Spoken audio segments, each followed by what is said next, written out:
तीन चुड़ैलों का ससुराल। पापा जी, आपके सर का दर्द कम हुआ? हाँ बेटा, अब ठीक है पहले से। माँ जी, आपका और पैर दबा दूं? कुछ आराम पड़ा आपको?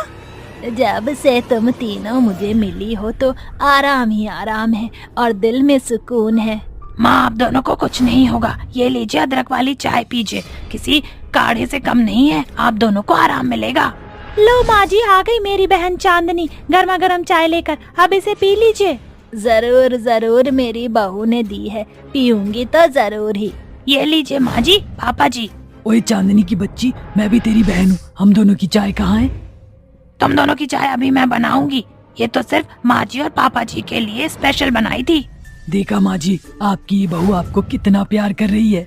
अरे सिर्फ यही नहीं, मैं भी आप दोनों से उतना ही प्यार करती हूँ। अच्छा बच्चों, लड़ो मत, आओ अपने पापा जी के गले लग जाओ। ये सुनकर खुशी से तीनों चुड़ैल अपने सास ससुर से लिपट जाती हैं। आखिर ये क्या माजरा था? तीन चुड़ैल अपने सास ससुर के गले कैसे लग सकती थी? आमतौर पर इंसान भी अपने सास ससुर को पसंद नहीं करते। आखिर इन मरी हुई चुड़ैलों को ये सास ससुर क्यों पसंद करते हैं और उसके साथ क्यों रहते हैं? ये जानने के लिए आपको कुछ समय पीछे जाना होगा। एक समय पहले अनुराधा ने अपने तीनों बेटों की शादी सविता की तीन बेटियों से कराई थी। वो तीनों बहुत सर्वगुण संपन्न, सुशील, खूबसूरत, पढ़ी लिखी और अमीर लड़कियां थीं, जिससे पैसे ऐंठने के चक्कर में अनुराधा ने अपने तीनों बेटों की शादी कराई थी। कुछ समय सब अच्छा चलता है, पर धीरे धीरे अनुराधा उन तीनों लोगों को अपने पांव की जूती में गिरा देती है, उन्हें टॉर्चर करती है।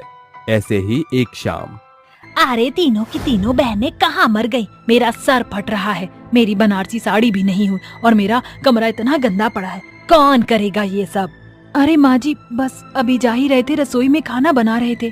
तीनों को गैस पर चढ़ना जरूरी है क्या? तुम में से एक खाना नहीं बना सकती है? एक सफाई कर लेगी तो क्या बिगड़ जाएगा? अच्छा, वह सोने का हार कहाँ है जो तेरी माँ ने दिया था? माँ जी, वो हार तो हमने माँ को वापस कर दिया था, क्योंकि हम इतने बड़े हार का क्या करते, वह गले से बहुत लटक रहा था। क्या करने का मतलब क्या है? अरे मैं पहन लेती, कभी तुम शादी में पहनती। देखो बहुत हो गया, अपने माँ बाप से 50 लाख रुपए मांगो। कब तक हम इस छोटे से घर में रहेंगे? कोई बंगला लेना है कि नहीं? माँ जी, आप ये क्या कह रही हैं? मेरी माँ ने हम तीनों की शादी में इतना लगाया है और इतना दिया है कि आपको दोबारा से 50 लाख लेने की जरूरत नहीं पड़ती। फिर आप क्यों मांग रही हैं? तेरी इतनी हिम्मत कैसे हुई? मुझसे जुबान लड़ाएगी? सीधी सी बात है, मैं इस घर में नहीं रह सकती, और अगर तुम 50 लाख रुपए नहीं ला सकती हो तो तुम तीनों को घर से निकाल दूंगी। माँ जी, दहेज लेना और देना दोनों गलत बात है। फिर भी मेरी माँ ने आपके कहने पर दे दिया, सिर्फ इसलिए ताकि हम तीनों खुश रहें। तुम्हारा मतलब क्या है चारू? मैं तुम्हें खुश नहीं रखता या माँ तुमसे बहुत ज्यादा सारा काम करवाती है? मतलब वही है जो आपने सुना। हम 50 लाख तो और नहीं ला सकते हैं। तुम्हारी हिम्मत कैसे हुई माँ से और मुझसे इस तरह से बात करने की?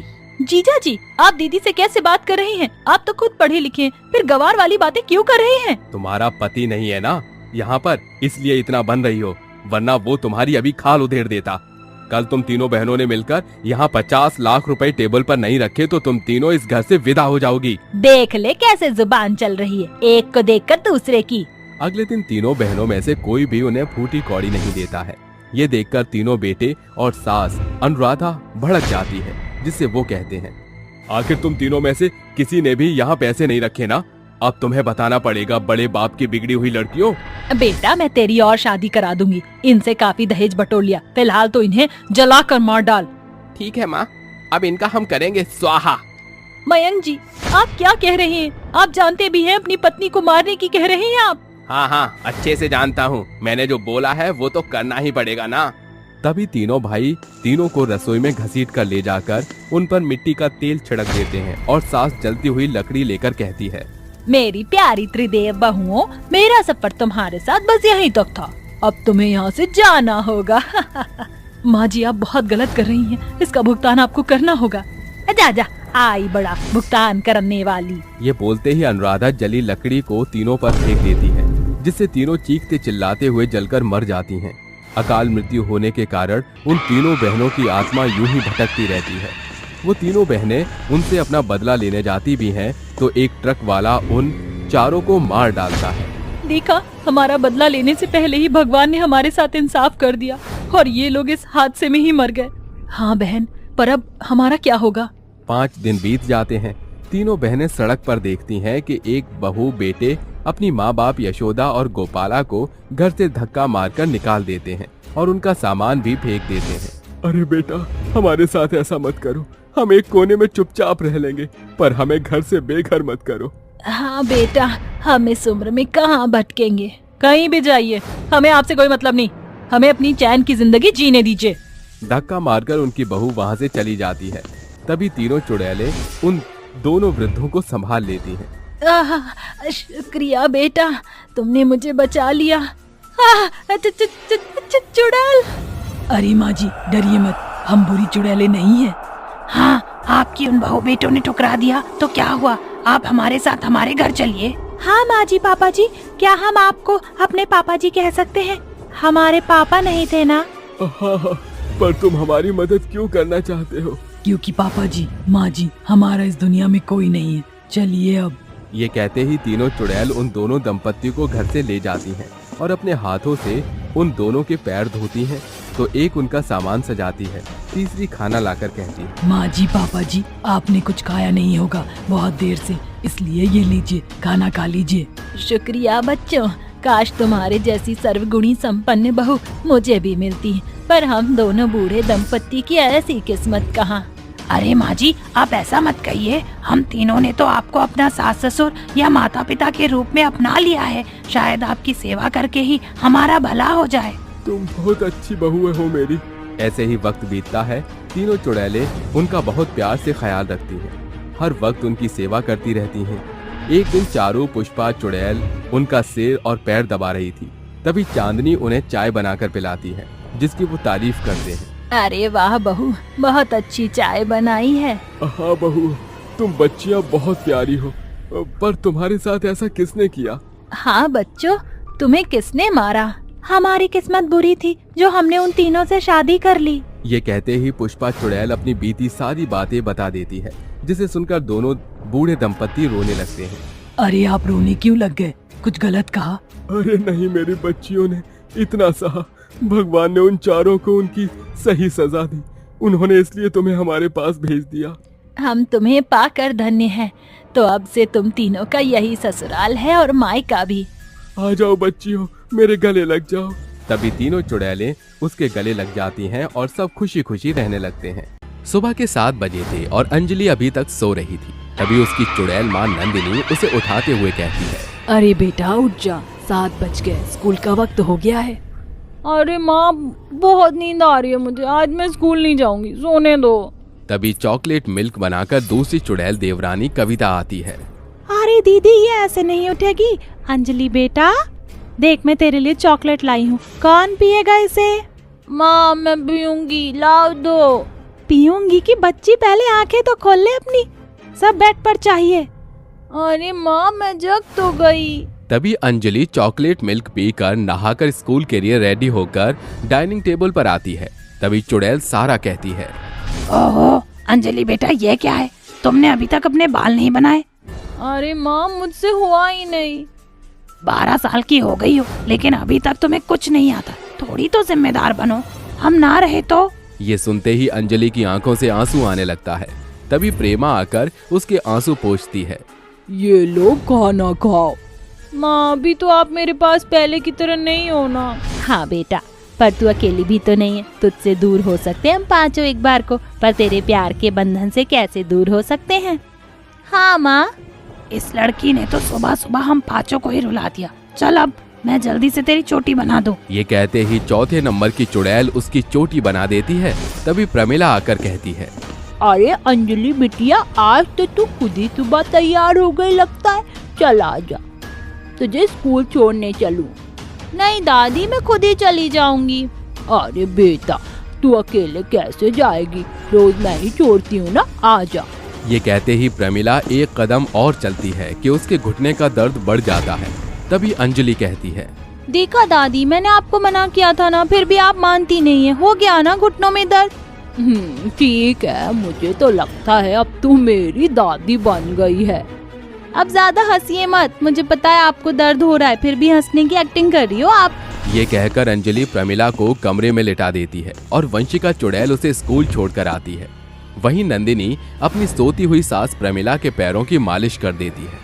कुछ देर बाद उठने पर वो पूरे घर को चकाचक साफ और अपने घुटने का दर्द छूमंतर पाती है। अरे मैं तो बड़े आराम से खड़ी हो गई, मेरे घुटने का दर्द कहाँ गायब हो गया। पहले तो 3-4 दिन तक रहता था और अब ठीक हो गया और घर भी साफ है। आखिर बात क्या है? प्रमिला अपनी 5 चुड़ैल बहुओं से अनजान थी, पर अंजलि को 5 चुड़ैल दिखती भी थी और उससे बात भी करती थी। और वो 5 चुड़ैल मर कैसे गईं? ये जानने के लिए हमें कहानी के शुरुआती भाग में जाना होगा। एक समय पहले प्रमिला अपने 5 बेटे बहू के साथ बड़ी खुशी से रह रही थी, पर उसकी चारों बड़ी बहू को एक भी बच्चा नहीं हुआ था। वहीं 5वीं बहू वंशिका कुछ ही समय बाद घर में खुशखबरी देती है। खुशी से झूमते हुए वंशिका के 5वें महीने में पूरा घर उसकी गोद भराई की रस्म रखता है।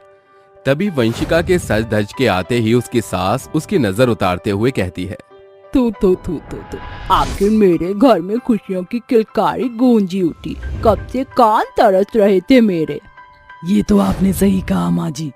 तू क्या बीच में बोल रही है? तुम चारों बहुओं से तो मुझे इतनी उम्मीद थी और तुमने मुझे नाउम्मीद कर दिया। मुझे तो लगता है तुम्हें इस गोद भराई में भी नहीं होना चाहिए। हाँ माँ जी, आपने सही कहा। चलिए दीदी, हम ऊपर वाले कमरे में ही चलते हैं। नहीं जेठानी जी, आप चारों में से कोई यहाँ से कहीं नहीं जाएगा। जितना हक मेरा इस बच्चे पर है उतना ही आपका भी है। बहू तू ये क्या कह रही है? माँ जी, जितनी बेसब्री से आपको इस बच्चे का इंतजार है और मुझे है, उतनी ही बेसब्री से तो दीदियों को भी हो रही होगी ना। हाँ बहुत। उन्हें बिल्कुल ठीक कहा। माफ कर दे, मैं तेरी भावनाओं को समझ नहीं पाई। कोई बात नहीं माँ जी। माँ जी, मैं चाहती हूँ मेरे साथ साथ चारों दीदी की भी गोद भराई हो। ठीक है बहू।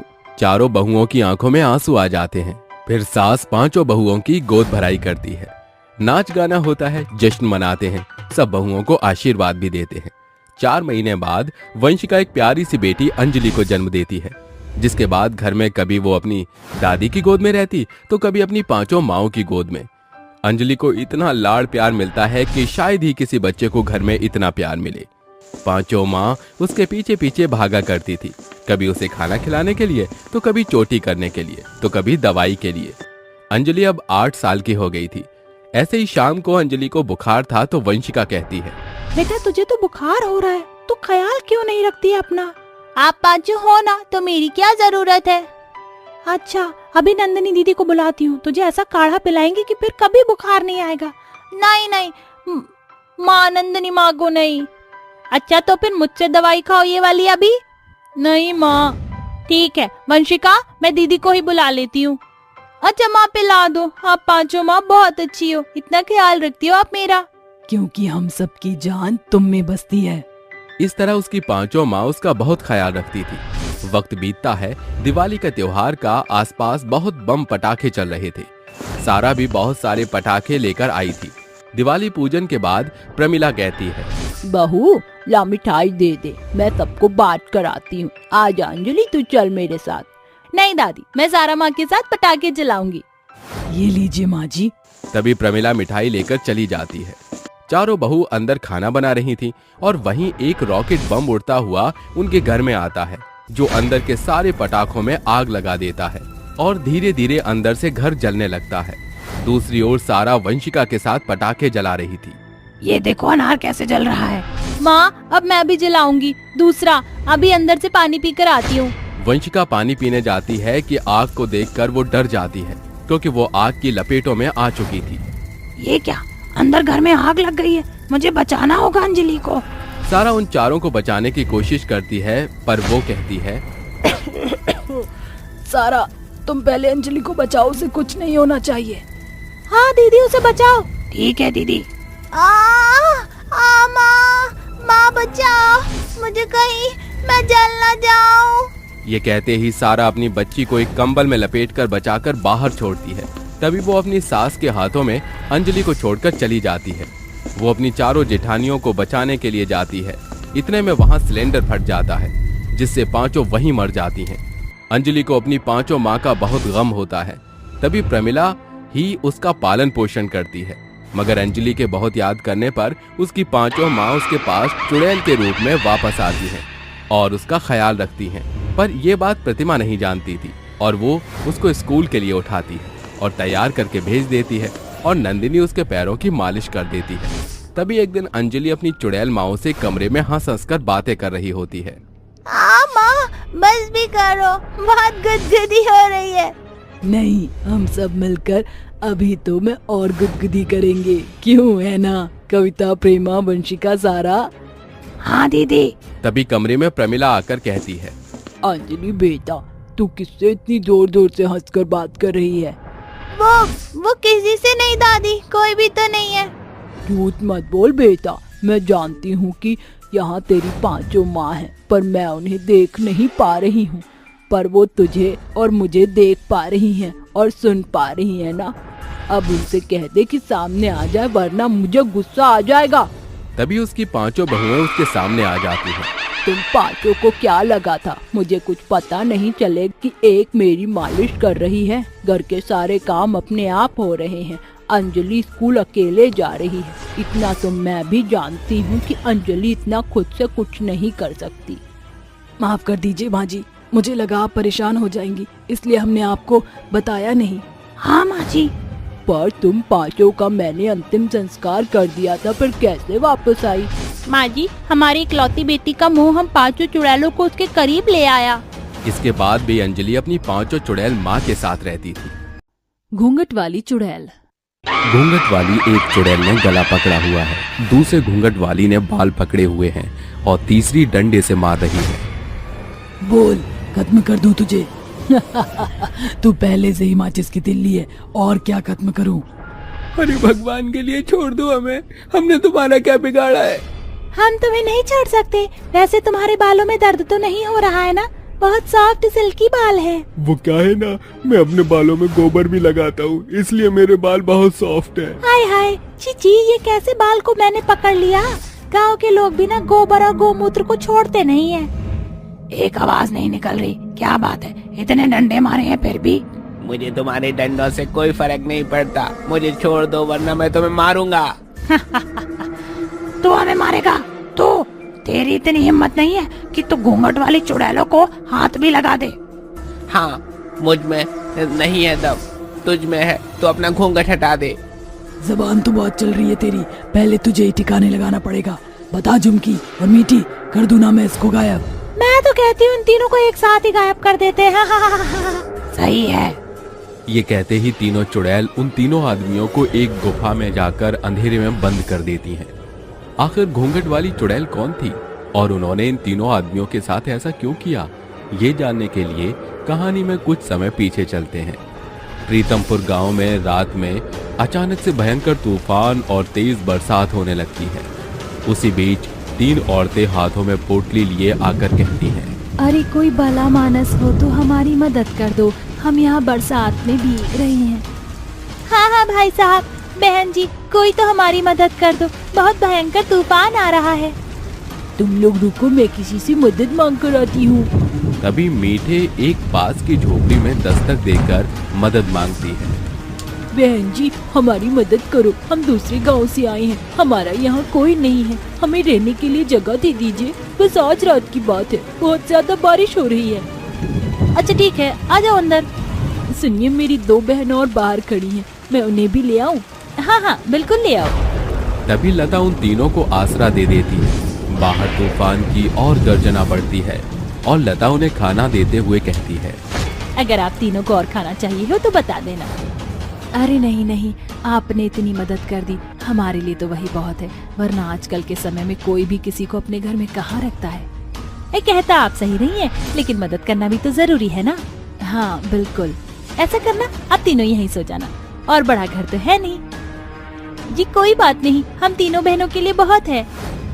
ये कहकर तीनों बहनें सो जाती हैं। घड़ी में रात के 3 बजते ही वो तीनों घूंघट में बाहर निकल। बहुत हुआ, मुझे लगता है हमें अपने शिकार की ओर जाना चाहिए। तुम सही कहती हो चुड़ैल झुमकी, अब हम तीनों को अलग अलग होना होगा ताकि हम अपना दहशत लोगों में फैला सके और वापस यहीं मिलना। ठीक है, तो यहीं मिलना। ये बोलते ही तीनों घूंघट वाली चुड़ैल अपने शिकार करने चली जाती हैं। जहाँ झुमकी सोते हुए कपिल की गर्दन पकड़कर उसे सुनसान पेड़ के पास लाकर कहती है, आज मैं तुझे नहीं छोड़ूंगी, मन तो कर रहा है अपने लंबे नाखूनों को तेरे पेट के आर पार करके तेरा खून पी जाऊं, पर मैं ऐसा करूंगी नहीं, क्योंकि यहाँ मेरा दहशत होना जरूरी है। बचाओ बचाओ, कौन हो तुम और मुझे ऐसे लाने का क्या मतलब है? मतलब तो तू समझ ही गया होगा। फिलहाल मैं तुझे अपना इंट्रोडक्शन देती हूँ। तो मुझे घूंघट वाली चुड़ैल कह सकता है, और मैं अकेली ना हूँ, हमारे साथ हमारी 2 घूंघट वाली चुड़ैल बहनें और हैं। क्या 2 चुड़ैल और हैं? पर तुम हमें मारना क्यों चाहती हो? ताकि हम यहाँ पर कब्जा कर सकें इस गांव में। तभी घूंघट वाली चुड़ैल मीठी रोहन के बाल पकड़कर घसीटते हुए जोर से झुमकी चुड़ैल के सामने पटक देती है। तुझे मारने का जी नहीं कर रहा, पता है तुझे कितनी मुश्किल से मैं यहाँ घसीटते हुए लाई हूँ। तेरे सिल्की बाल मेरे हाथों से फिसल जो रहे थे। ऐसा कौन सा शैम्पू लगाता है तू? वो क्या है ना, मैं बालों को सिल्की बनाने के लिए गाय का गोबर को शैम्पू के साथ मिक्स करके लगाता हूँ। अच्छा है ना, तुम भी अगर इस शैम्पू को यूज करोगी तो अच्छा हो जाएगा। वैसे तुम अपना घूंघट क्यों नहीं हटा रही हो? अपनी शक्ल तो दिखाओ। छी छी छी, तू कितना गंदा है रे। ये क्या क्या अपने बालों में लगाता है? मुझे तो अपने हाथ धोने पड़ेंगे। और रही बात मेरे घूंघट हटाने की, तो भूल जा, तुझे तो मैं घूंघट वाली चुड़ैल के नाम से ही याद रहूंगी। अच्छा, तो तुम तीनों यही हो। मैं भी अपना शिकार ले आई हूँ। बड़ा चिकना है, पर माचिस की तिल्ली है। एक फूंक मारते ये तिल्ली हवा में उड़ जाएगी। भगवान के लिए हमें छोड़ दो। तुमने हम सबको यहाँ क्यों कैद कर रखा है? और ये घूंघट का क्या राज है? उससे तुम्हें बिल्कुल मतलब नहीं होना चाहिए। ये कहते ही तीनों चुड़ैलें उन्हें मारने लगती हैं। फिर एक अंधेरी गुफा में कैद कर देती हैं, और ये सिलसिला अभी थमता नहीं है। घूंघट वाली चुड़ैलें अब खुलेआम लोगों के सामने जाकर उन्हें परेशान किया करती थी और मारने की धमकियां देती थी। ये मानो कि उन तीनों घूंघट वाली चुड़ैलों की दहशत पूरे गांव में फैल गई थी। अरे तुमने क्यों हमारे गांव में आफत मचा रखी है? आखिर तुम कौन हो घूंघट वाली चुड़ैलें? और वो भी 1 नहीं 2 नहीं 3। हमें तुम्हारी बातों का जवाब देने में कोई दिलचस्पी नहीं है। बेहतर होगा तुम हमारी बात मानो। अब ये बताओ, दिग्विजय ठाकुर कहाँ है? हम तुम्हें नहीं बताएंगे। जो करना चाहती हो कर लो। हाँ कर लो। ठीक है, मैंने 3 आदमियों को कुछ दिन पहले कैद किया था। रोहन, हितेश, कपिल को। अगर वह किसी का पति नहीं है तो बता दो, मैं उन्हें अभी खत्म कर देती हूँ। कपिल तो मेरे पति हैं, और वो इतने दिन से घर भी नहीं आए। इसका मतलब तुमने उन्हें कैद कर लिया है। मैं हाथ जोड़कर कहती हूँ, छोड़ दो उन्हें। और रोहन मेरे पति हैं। और हितेश मेरा भाई, छोड़ दो उन्हें। अब आया ऊंट पहाड़ के नीचे। बताओ, वो दिग्विजय ठाकुर कहाँ है? उसे तो मरना ही होगा। वो इसी चौराहे पर जो सबसे बड़ा घर है, वो उसी में रहता है। बहुत खूब, जब पता था तो पहले क्यों नहीं बताया? ये बोलते ही इमली उसे अपनी शक्तियों से धक्का मार देती है और तीनों चुड़ैल उड़कर दिग्विजय के घर पहुंच जाती हैं। वहीं गांव की वो बूढ़ी औरत कहती है, घूंघट वाली चुड़ैल बहुत खतरनाक है। हमें जल्दी से गुरुजी के पास जाकर इन्हें मारने का कोई तोड़ लाना ही होगा, वरना ये पूरे गांव को शमशान बना देंगी। आप सही कहती हैं। तभी गांव की औरतें गुफा वाले गुरुजी के पास जाकर उन तीनों घूंघट वाली चुड़ैलों के बारे में बता देती हैं, जिसके बाद वो कहते हैं, चुड़ैलों को मारने का एक ही उपाय है। अगर 3 आग लगे हुए मटके से उन तीनों को मारा जाए तो वो हमेशा के लिए इस गांव को छोड़कर चली जाएंगी, और ये भस्म उनका ध्यान भटकाने में काम करेगी। शुक्रिया गुरुजी। उधर इतनी देर में घूंघट वाली चुड़ैल दिग्विजय को मार डालती है। गांव वाले जब तक उसे बचाने जाते हैं तब तक वो मर चुका होता है। उन्हें बांधने के लिए माया उन पर भस्म छिड़कती है, जिससे तीनों बेहोश हो जाती हैं। और फिर गांव वाले उन तीनों घूंघट वाली चुड़ैलों को पीपल के पेड़ से बांध देते हैं, लेकिन तभी उन्हें होश आ जाता है और वो बौखलाने लगती हैं। हाँ, तुम गांव वालों ने हमें इस तरह बांध कर बिल्कुल अच्छा नहीं किया है। मार डालूंगी तुम सबको। खोल दो, अभी भी वक्त है। हमें जो करना था हम कर चुके हैं। क्यों मारा तुमने उस दिग्विजय ठाकुर को? क्योंकि उसने हमारे साथ गलत किया था। हम तीनों बहनें उसके जश्न में नाच रही थी, उसकी नीयत बदली। उसने हम तीनों बहनों का जलती लकड़ी से चेहरा जला दिया, इसलिए हम घूंघट रखते हैं। तुमने उससे अपना बदला लेकर अच्छा किया, लेकिन अब हम तुम्हें यहाँ और नहीं रहने देंगे। माया, शालू, मयंक, डाल दो उसके ऊपर वह आग वाली मटकी। मरने से पहले अपने पतियों की जगह तो पूछ लो। वो इस गांव की सबसे अंधेरी गुफा में कैद है। ये सुनते ही वो तीनों आग का मटका लिए उन तीनों चुड़ैलों पर फोड़ देते हैं, जिससे वो चुड़ैल मरकर हमेशा के लिए चली जाती है।